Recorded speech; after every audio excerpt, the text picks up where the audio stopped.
पिछले वीडियो में हमने ब्रेन ट्यूमर के रिस्क फैक्टर्स और सिम्टम्स के बारे में कुछ जाना था। आज हम डिस्कस करेंगे कि क्या टेस्ट हैं जिससे हम ब्रेन ट्यूमर को डायग्नोस कर सकते हैं और कैसे रहता है ब्रेन ट्यूमर्स का इलाज। ब्रेन ट्यूमर्स किसी ब्लड टेस्ट या साधारण टेस्ट में नहीं पकड़े जा सकते। ब्रेन ट्यूमर्स के लिए हमें इमेजिंग करना पड़ता है। इमेजिंग का मतलब होता है सीटी स्कैन, एमआरआई या पेट सीटी स्कैन। ब्रेन के लिए एमआरआई सबसे अच्छा टेस्ट माना जाता है ब्रेन ट्यूमर के डायग्नोसिस और उसके एक्सटेंट को जानने के लिए। सीटी स्कैन पे भी कुछ बड़ी गांठें दिख सकती हैं, परंतु ब्रेन की इमेजिंग में एमआरआई की जो वैल्यू है वो सीटी स्कैन की नहीं है। सीटी स्कैन में कुछ मेनिंजियोमास ज़्यादा अच्छे दिखाई देते हैं, बट एमआरआई ट्यूमर्स को ज़्यादा अच्छे से दिखाता है। एमआरआई की भी बहुत सारी प्रकार होती हैं। हम कॉन्ट्रास्ट वाला एमआरआई प्रेफर करते हैं क्योंकि उसके अंदर हमें ब्रेन की पूरी आर्किटेक्चर, ब्रेन ट्यूमर की लोकेशन और उसका साइज़ क्लियरली दिख जाता है। साथ ही साथ हम कुछ टेस्ट कभी जैसे कि एमआरएस या परफ्यूजन करा सकते हैं ये जानने के लिए कि क्या ये ब्रेन का ट्यूमर कैंसरस है, बिनाइन है या टीबी की लेके कोई गांठ तो नहीं है। तो MRI is the main stay of diagnosis of brain tumour. एक बार जब एमआरआई में ये क्लियर हो जाता है कि अंदर कोई गांठ है, नेक्स्ट चीज़ होती है टिश्यू डायग्नोसिस। टिश्यू डायग्नोसिस का मतलब है कि हम उस गांठ के अंदर से कुछ टुकड़ा निकाल कर माइक्रोस्कोप के नीचे देखना चाहते हैं कि वो किस प्रकार का ट्यूमर है। ज़्यादातर अगर ट्यूमर बहुत ही सुपरफिशियल है, उसका मतलब है कि यदि वो हमारे कपाल जो बोन है उसके पास है और बहुत डीप नहीं है, तो सर्जरी करके पूरे ट्यूमर को बाहर निकाल दिया जाता है और उसी की जांच पर हमें पता चलता है कि ये किस प्रकार का ट्यूमर है। ब्रेन ट्यूमर्स दो प्रकार के होते हैं। एक वो ट्यूमर्स जो कि शरीर में किसी और कैंसर से फैलकर ब्रेन में गए हैं, और एक इस प्रकार के जिसमें बॉडी में और कहीं कुछ नहीं है, केवल ब्रेन ही में ट्यूमर है। तो जो मेटास्टैटिक होते हैं, जो शरीर में दूसरी जगह से आके सिर में जाते हैं, उनके लिए ब्रेन की सर्जरी करने की आवश्यकता नहीं होती है।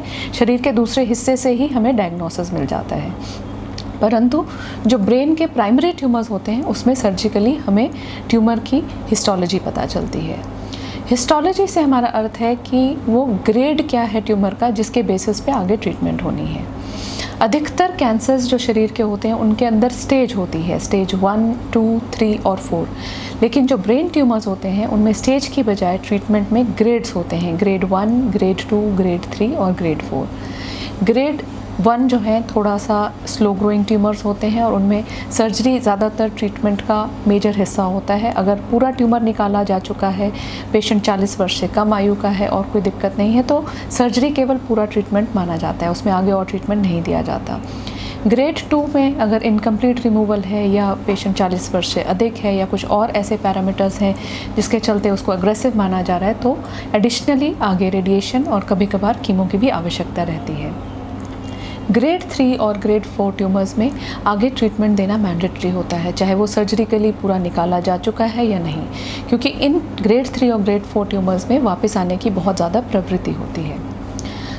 जो बायोप्सी जब ली जाती है, जब ट्यूमर निकाला जाता है, हम उन जो मांस के टुकड़ों को आगे कुछ एडिशनल एनालिसिस के लिए भी भेजते हैं, जिनको हम कहते हैं मॉलिक्यूलर स्टडीज़।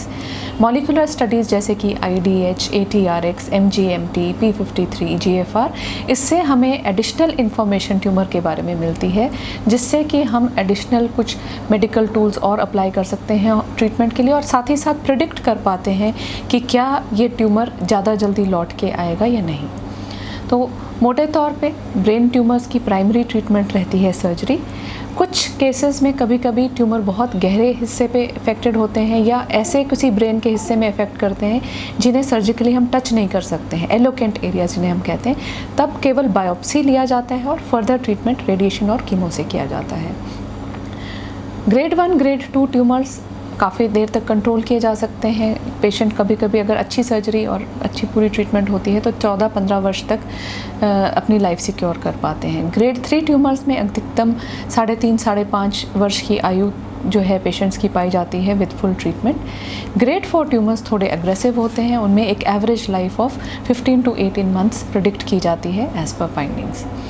बट इम्पॉर्टेंट है कि आपका कोई भी सिम्टम अगर ब्रेन ट्यूमर की तरफ इंडिकेट कर रहा है तो टाइमली ट्रीटमेंट करना चाहिए, क्योंकि ग्रेड 1 ट्यूमर्स अगर हम उनको इग्नोर करते हैं तो कुछ केसेस में वो धीरे धीरे ट्रांसफॉर्म होकर ग्रेड 2 या ग्रेड 3 में तब्दील हो जाते हैं। इसे हम ग्रेड ट्रांसफॉर्मेशन कहते हैं। तो अर्ली ग्रेड ट्यूमर अगर पकड़ा जाता है, ट्रीटमेंट केवल सर्जरी से क्योर हो सकता है और ठीक होने की गुंजाइश ज़्यादा बढ़ जाती है। तो prevention definitely is always the key, but early treatment is definitely improving the quality of life as well as quantity of life. Thank you so much.